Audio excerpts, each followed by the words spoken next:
여러분 안녕하십니까, 김상섭입니다. 학부모님들이 아이들의 공부에 대해서 굉장히 많은 관심을 가지고 계시잖아요. 그런데 갖가지 상황에 대해 가지고 어떻게 해야 우리 아이들이 좀 공부를 잘할 수 있을까, 여기에 대한 고민들이 많으신 것 같아요. 그런데 사실 공부라는 게 공부만 한다고 해서 좋은 성과가 나오는 그런 분야가 아니거든요. 기계처럼 1시간 공부한다고 해서 1시간의 성과가 뚝딱 나오는 그런 분야가 아닙니다. 그러다 보니까 단순히 뭐 옛날처럼 엉덩이로 공부한다, 뭐 이런 것들은 사실 좀 지금의 공부에는 좀 적용하기가 힘든 것 같아요.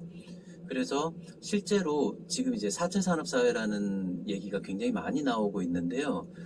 사실 여기저기서 이렇게 얘기를 듣다 보니까 좀 그런 부분에 대해서 좀 뭐랄까 식상하다 그럴까요? 예, 뭐 별거 아닌 것처럼 이렇게 치부해 버릴 수가 있는데, 사실 4차 산업 사회가 들어오면서 우리 교육이 굉장히 많이 변화가 됐습니다. 그래서 그런 부분을 중심으로 해서 우리 아이들을 어떻게 해야 공부를 잘 가르칠 수 있을지, 이런 부분에 대해서 한번 시리즈로 한번 진행을 해 보려고 합니다.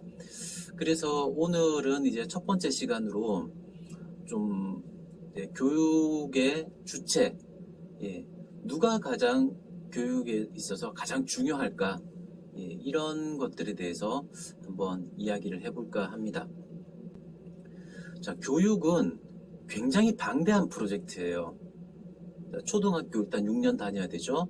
중학교 3년, 고등학교 3년, 대학교나 뭐 대학원 이런 거를 제외해 놓고 나더라도 초중고만 해도 벌써 12년의 시간이 걸립니다. 예, 이 12년의 오랜 기간 동안 교육을 받을 때 아무 시스템 없이 중구난방으로 받을 수는 없겠죠. 예, 그래서 우리가 공교육이라는 시스템을 가지고 교육을 받게 되는데요. 이 공교육의 시스템에는 크게 보면 이제 교육의 주체가 있고요. 또 교육의 재원이 있고요. 교육의 과정이 있습니다. 자, 교육의 주체는 누구냐? 예, 교육부입니다. 정부죠, 정부. 정부가 이 모든 공교육을 책임지고 관장하고 진행을 해 나가고 있죠. 예. 그럼 이 교육은 무슨 돈으로 진행을 하느냐? 세금으로 진행을 합니다. 공교육의 재원은 세금입니다. 세금으로 학교도 만들고, 뭐 아이들 급식도 주고, 예, 교과서도 만들고 이제 이렇게 하는 거죠. 선생님도 월급도 주고. 자, 마지막 이제 세 번째가 이 과정은 뭐냐면 교육 과정입니다. 예, 얼마 전에 2022년 개정 교육과정이 나왔죠. 2022년 연말에 이제 새롭게 교육과정이 나왔습니다. 발표가 됐는데요. 교육과정에는 뭐 여러 가지 얘기가 많이 있는데, 실제로 이 교육과정은 그 일반 부모님들이 보기에는 굉장히 좀 어렵습니다. 예, 전문적인 용어도 많이 나오고요. 근데 이 교육과정에 담겨 있는 내용이 뭐냐면은 학교에서 어떤 거를 가르치겠다, 어떻게 가르치겠다, 그래서 어떤 인간으로 키우겠다, 이런 내용들이 담겨 있는 거거든요. 그래서 시간이 나시면 그냥 인터넷이나 유튜브에서 좀 쉽게 설명되어 있는 그런 부분들을 좀 보시는 게 좋습니다. 그런 거를 보셔야 이 교육의 방향, 이런 것들을 좀 확인하실 수가 있을 것 같아요. 그럼 이 교육의 참여자는 누구냐? 예, 참여자가 또 3명이 있습니다. 첫 번째는 학생이고요. 여러분들의 자녀죠. 예, 두 번째가 교사가 있고요. 세 번째가 학부모가 있습니다. 자, 이 각각은 다 역할들이 따로 있어요. 학생의 역할은 뭘까요? 당연히 공부하는 겁니다. 예, 공부는 학생이 해야 되는 거거든요, 직접. 누가 대신 시험을 봐줄 수 있는 것도 아니고, 예, 공부는 학생이 직접 해야 됩니다. 그래서 이 학생이 역할을 할 수 있도록 학교에서 교육과정을 통해서 수업을 진행을 하죠. 예, 그리고 자기가 뭐 모르는 게 있으면 선생님한테 가서 물으면 돼요. 또는 뭐 우리 사교육 많이 받잖아요.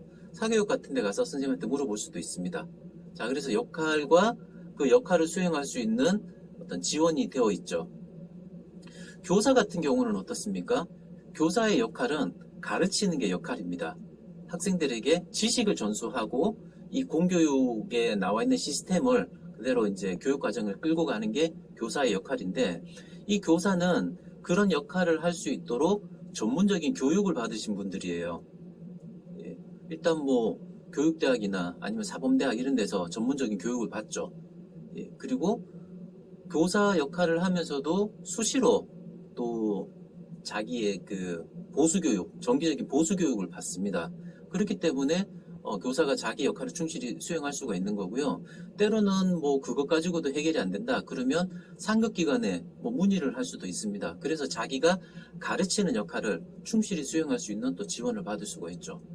자, 가장 문제가 되는 것은 학부모입니다. 학부모는 이상하리만큼 어떤 국가의 지원이나 사회적 관심에서 멀어져 있어요. 아무도 여기 관심을 두질 않아요. 예, 알아서 하라는 식이죠. 그래서 학부모가 사실 솔직히 무슨 역할을 해야 되는지 잘 모르세요. 그저 뭐 아이들 밥 차려주고, 그죠? 그다음에 뭐 학원 보내주고, 학교 보내주고, 돈 대주고, 예, 이런 역할 정도로만 생각을 하시는 분들이 많이 있습니다만은, 그렇지만 학부모들은 어쨌든 내가 가장 사랑하는 아이를 교육을 시키고 있기 때문에 이 아이가 학교에서 도대체 뭘 배우는지, 또 그 배우는 것을 통해서 어떤 능력을 갖추게 될 것인지, 또 그렇게 능력을 갖추게 되면 미래 이제 성인이 되었을 때 과연 제대로 살아갈 수 있을지, 이런 것들이 굉장히 궁금하거든요. 예, 그런 것들에 대해서 근데 아무도 안 가르쳐 줘요. 교육이 있기는 있죠. 학부모회에서 총회를 합니다. 학교 이제 학기 초가 되면 총회를 하지만 대부분 뭐 교장 선생님 나와서 인사하시고 뭐 대충 이제 학사 일정에 대해서 이야기를 하고 나면 거의 그 정도 수준에서 끝이에요. 예. 그리고 학교에서 학부모 교육이라고 해서 이제 한 번씩 학기에 한 번 내지 두 번 정도 진행을 하죠. 외부 강사를 데려다가. 그런데 이 교육이 굉장히 단편적이에요. 한 번에 끝나고 한두 시간에 끝나다 보니까 어떻게 보면 굉장히 피상적인 교육이 끝납니다. 그러다 보니까 부모님들이 이 교육을 받아도 뭘 배웠는지 내용이 별로 기억나지를 않아요. 시간만 아깝죠. 그래서 학부모 교육의 참석률이 굉장히 떨어지는 그런 상황이 벌어지고 있습니다. 자, 그래서 엄마들이 이제 기대는 거는 기껏해야 학원 설명회 또는 입시 설명회, 그죠? 아니면 이제 주변에 엄마들끼리 모여서 하는 뭐 카더라 통신 이런 데에서 많은 정보를 좀 얻으려고 하는데 사실 그게 검증되지 않은 정보들이다 보니까 엄마들은 이 말이 맞는지 저 말이 맞는지 궁금합니다. 특히나 직장을 다니는 엄마들 같은 경우는 괜히 미안하죠, 아이들에게. 이런 정보도 사실 못 모아오니까 굉장히 미안한 경우들이 있는데요. 자, 그래서 엄마들은 굉장히 많은 압박감을 받고 있어요. 당연히 이제 성적에 대한, 아이가 공부를 잘해서 좋은 성적이 나와야 좋은 대학교로 가고 제대로 좀 좋은 직장을 얻어서 제대로 살 수 있을 텐데 이제 그게 가장 걱정이고 고민이죠. 예, 그래서 이런 걱정, 또 그런 교육을 시키기 위해서 공교육에만 또 매달릴 수는 없으니까 사교육을 시키려니까 또 돈에 대한 문제, 그죠? 그다음에 또 요새는 또 인간성에 대한 부분들도 굉장히 많죠. 학교 폭력이라든지 뭐 이런 문제들도 있기 때문에 그런 어떤 인간성, 그 외에도 뭐 굉장히 많습니다. 이 뭐 시간 관리라든지 독서라든지 뭐 친구 관계, 사교육 이런 것들이 사실 모두 다 어우러졌을 때에 제대로 된 공부가 될 수가 있는 거거든요. 그래서 저는 공부를 종합예술이라고 표현을 합니다. 한두 가지만 한다고 해서 되는 게 아니고요. 제가 서두에 말씀드렸다시피 공부는 공부만 한다고 해서 좋은 평가를 얻을 수가 없어요. 당장 친구하고 싸우고 왔어요, 애가. 예를 들어서. 그럼 기분이 굉장히 나쁘겠죠. 그런데 엄마가 공부하라 그래요. 그럼 책상에 앉아가지고 책을 펴놓고 있으면 공부가 됩니까? 당연히 안 되죠. 예. 이때는 친구와의 관계를 회복을 시켜야 됩니다. 뭐 또는 성적이 형편없이 받아왔어요. 그래서 엄마가 아이한테 막 화를 냅니다. 너는 뭐 겨우 이 정도밖에 못 받았냐? 애가 기분 나쁘겠죠. 예. 그러면 책을 펴놓고 공부가 될까요? 안 됩니다. 물리적으로 보이는 모습은 책상에 앉아서 책을 펴놓고 공부하는 모습이지만 생각은 완전히 딴 데가 있는 거죠. 그러면 공부가 당연히 될 리가 없습니다. 예. 그래서 이런 공부를 좀 할 수 있는 환경을 만들어줘야 되는데 엄마들은 그쪽이 전문가가 아니잖아요. 예. 그래서 사실 누가 나 대신 우리 아이 공부 좀 봐줬으면 하는 생각들을 하게 됩니다.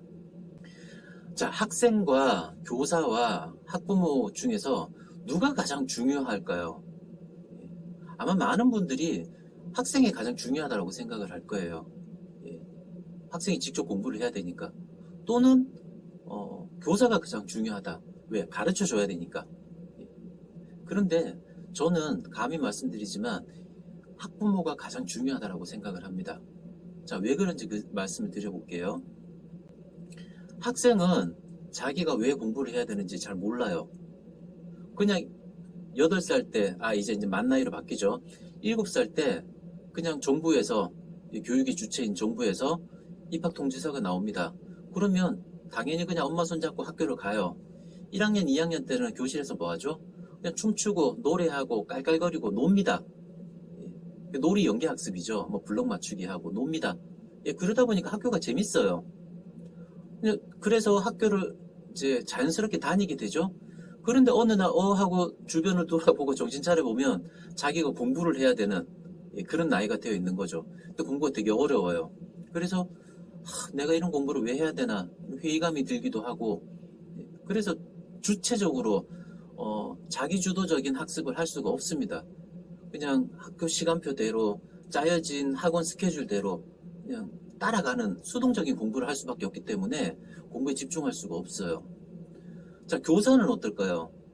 교사는 가르치는 게 주 역할이고요. 정말 많은 교사들이 헌신적으로 아이들을 돌보고 가르칩니다. 근데 문제는 1년짜리라는 거예요. 아무리 선생님이 좋고 열심을 내서 가르친다고 해도 1년이 지나면은 이 선생님과는 헤어집니다. 뭐 운이 좋으면 2년 연속 할 수도 있겠죠. 그런데 정말 아무리 운이 좋다고 하더라도 학교 급이 바뀌잖아요. 초등학교에서 중학교로 간다든지 중학교에서 고등학교로 가게 되면 이 선생님과는 영영 이별입니다. 그러면 새로운 선생님은 또 이 학생이 어떤 아이인지 또 이제 체크하고 적응하고 이러다가 한 학기 보내고 좀 가르칠만 하면 또 헤어져야 돼요. 그래서 선생님이 이 아이를 계속 돌볼 수가 없습니다. 자, 그러면 누가 이 12년의 방대한 교육과정을 이끌고 가야 될까? 이제 남은 게 학부모죠. 학부모밖에 없습니다. 학부모가, 그러니까 엄마가 이 아이가 이제 태어나서부터 어떤 환경에서 자랐는지, 어떤 성격인지, 어떤 능력을 갖고 있는지, 뭘 좋아하고 뭘 싫어하는지, 이런 것들 전부 다 알아요. 그러면 이 엄마가 이 아이의 어떻게 보면 이제 매니저, 또 어떻게 보면 감독, 코치, 이게 돼야 되는 거죠. 그래서 이 아이를 순서적으로 순서를 둬서 뭐 이럴 땐 이런 거를 가르치고 저럴 때는 저런 거를 수업을 하고 뭐 시간표에도 뭐 공부 시간을 오전에 둘 것이냐 오후에 둘 것이냐, 그죠? 또 컨디션 관리 이런 것들을 다 해줘야 됩니다. 자, 그래서 운동 경기로 따지자면 학생은 선수고요. 직접 경기를 뛰어야 되는 선수입니다. 그리고 선생님은 코치입니다. 전체를 다 해줄 수가 없어요. 야구로 따지자면 이렇게 뭐 타격 코치가 있고 수비 코치가 있고 주루 코치가 있고, 그런 것처럼 선생님이 영어 선생님이 있고 수학 선생님이 있고 국어 선생님이 있고 다 과목별로 나눠져 있어요. 이 선생님들은 자기 과목밖에 모릅니다. 자, 그래서 그 과목은 잘 가르쳐 주겠지만 다른 과목에 대해서는 얘기할 수가 없죠. 그래서 감독은 어떻게 할까요? 감독은 우리 선수가 어떻게 해야 실력을 쌓을 수 있는지를 체크를 해야 돼요. 그래서 우리 선수가 타격이 약하다. 그럼 타격을 잘 가르쳐 줄 수 있는 코치를 붙여줘야 돼요. 주력이 약하다. 그럼 잘 달릴 수 있는 그런 주루 코치를 붙여줘야 됩니다. 그리고 때로는 휴식도 시켜줘야 돼요. 자, 이렇게 모든 것을 총괄할 수 있는 감독의 역할을 엄마가 해야 됩니다. 그런데 엄마는 아무것도 몰라요. 국가와 사회가 엄마의 이런 역할을 할 수 있는 체계적인 교육을 하지를 않아요. 안 하는 건지 못하는 건지는 모르겠습니다만은. 그래서 그 안타까운 마음에 감히 제가 한 4년 전쯤부터 이 책을 내고요. 책을 낸 이후부터는 학부모님들을 대상으로 해서 어떤 역할을 해야 되는지 총 12차 시로 교육을 하고 있습니다. 체계적이고 그런 교육을 하고 있는데요. 요거를 지금 좀 풀어서 여러분들에게 말씀을 드리려고 해요. 물론 이 12차 시의 교육도 굉장히 짧습니다. 사실 그 방대한 12년의 교육을 이끌어가야 되는 역할을 어떻게 이 12차시 가지고 다 설명을 할 수가 있겠습니까? 예, 그럼에도 불구하고 지금 부모님들이 기댈 수 있는 데가 없기 때문에 제가 이런 강의를 진행을 했고요.